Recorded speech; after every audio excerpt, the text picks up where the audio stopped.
So thanks for the positive feedback for the videos that we've been doing. Someone sent in an email from our church and said they wanted to sit back and with a cup of coffee, and so I have this is from a show I used to watch. What was it? Suits. And you got lit up. Anyway, so I'm here with my cup of coffee. Thanks for the email. I was kind of going for that vibe. I kind of want it to be just kind of a little, just kind of a laid back theology video. Okay, so let's continue to go through this. We've been talking about like people in knowledge with God and how do you know God. And so what happens is that is people instinctively know there's a God, but do they submit to God? Do they worship Him? Do they pray to Him? Do they love Him? No, they don't. That's a sad story about this world. People have, and their best they can. They try to remove God from their lives. I think we see this very loudly in our culture. I think we see this a lot in our culture. Basically, our culture says God's not important for life. You see this everywhere. You see it in the news. You see it in our media, the way that God's never referenced. And if it is, it's not that important, or it's always a negative thing. I can go on and on and on. We all see this. God is not important. There was a thinker named Immanuel Kant who basically said, there's things that unknowable that we can't really know about, and there's things out here that we can really know about. And up here, we can't know about things like religious and divine and God. And so that's kind of how the modern world, and in one way, it can go different ways. Things down here is what really matters, and then you talk about God, we can't really know about that. It doesn't matter. Where do we see this? Okay, so no matter what you think about the school system, whole nother talk in itself. Maybe one day I'll kind of give you my views of Christian education, but that's not here right now. You see this in the public school, right? When they took prayer out of the schools. Okay, what are they instinctively saying when they do this? And the atheists at this around this time were saying this, and so other ways. God's not important, right? What was the heart of modernism and theological modernism?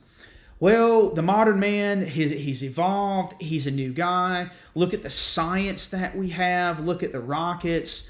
And so look how far we've come. God was for people who didn't have the stuff that we have. We can make it without God, right? And so that's what really happened. I mean, they took prayer out of the public schools. And you can actually make it, you can actually be a theological conservative and make a case for not having prayer in public schools in some sense if it's understood like this. If you would say, well, if you're praying to God, it's a generic Unitarian God. It's not the Trinity, and God's known as triune. And so if you pray to just some vague conception of God, you're actually engaging children in idolatry. That's an interesting argument. I'm not saying I agree with it or I'm pushing up against it. I think it's interesting, but that's not why they took prayer out of public schools. It was a tongue-in-cheek, I say this, it was a declaration of independence from God. And that's just one example. Our culture's been doing this for a while. And it comes out of the French Revolution. So many things that's bad in our culture right now comes out of French Revolution because there's just been a continuation of it in America.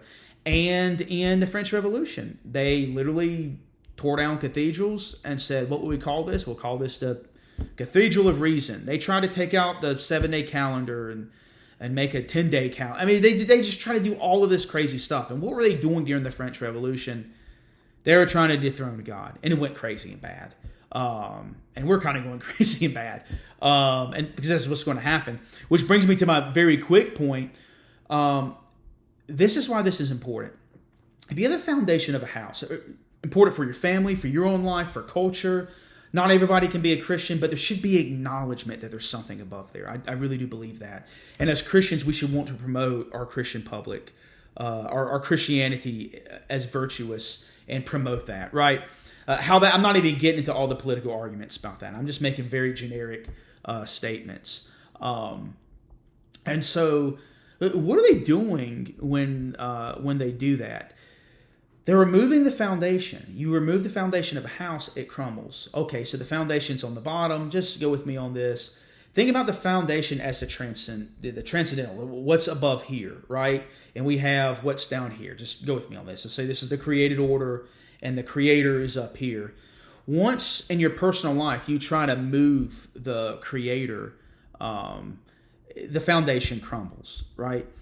So, what's one of the hearts of idolatry? I'm going to tie this in. What's one of the hearts of idolatry in the Old Testament? Yeah, their hearts were going to it. They wanted to worship, and their affections were going to it. But one of the hearts of idolatry is that they wanted to control things. They would cast lots, and they were looking at fortune, and they were trying to control reality. And you see this in different parts in the Old Testament, where they're telling them, like, you're casting lots, or you're going to your idols. It's by the work of your hands. And so idolatry was them trying to control things. What have we seen in our culture?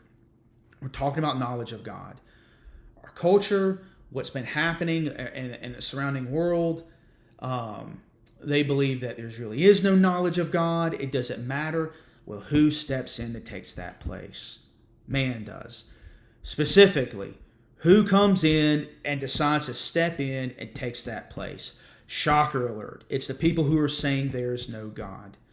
It's very interesting. There were a lot of postmodernists who, 100 years ago, is a rise of a lot of postmodernism.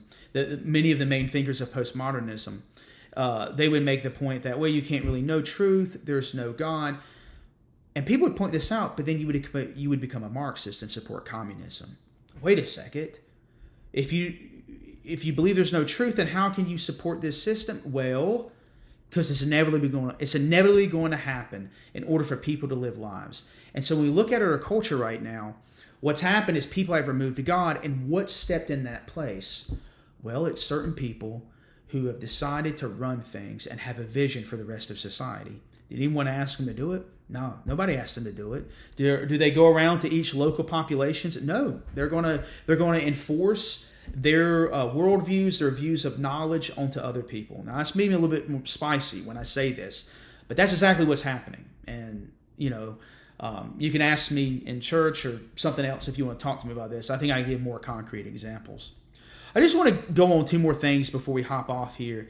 John Calvin starts off his Institutes with the twofold knowledge. He said, in order to properly understand things, you have to understand God, and you have to understand the knowledge of self and the knowledge of God. The knowledge of that there's a God, and the knowledge of yourself in relation to this God. And he says, what comes first? I don't really know. He didn't say it like that. I'm kind of saying it. But they're both pivotal, and they're both important. And really, at the end of the day, it's really just one thing together, is that the heart of proper knowledge is understanding there is a God, and the knowledge of yourself, that you are in your relation to that God, that you are a creature, that He is the creator, that He has a way. You should follow His way, not your way. On and on and on and on down. There's a relational aspect that you have from God.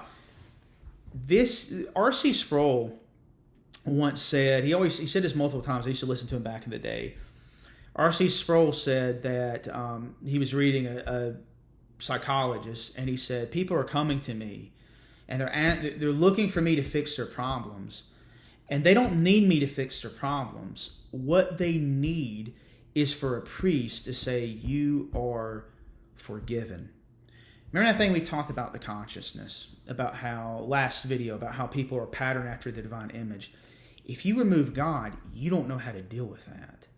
And you have serious issues with that. And I want to make the case that I'm not against medicine. I'm not against people getting help like that. But I think a lot of the rise of that and what you're seeing, people say, well, it's just becoming more well-known. No, I've had enough experience to see it's not that. They're not just pushing it down and everybody's being a tough guy. I think you're seeing a crisis because if people don't understand who they are, they're lost. They've clipped themselves. When they try to clip themselves away from God, they fall away from God, and that brings them into all sorts of problems. And I think that's exactly what you're seeing in our culture right now. I mentioned it. I think things are going crazy. And why is this? It's because people don't know who they are, and they don't know who God is. and that is going to lead to problems.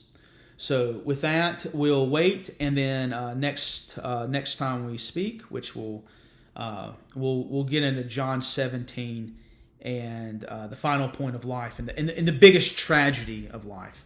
Thank you.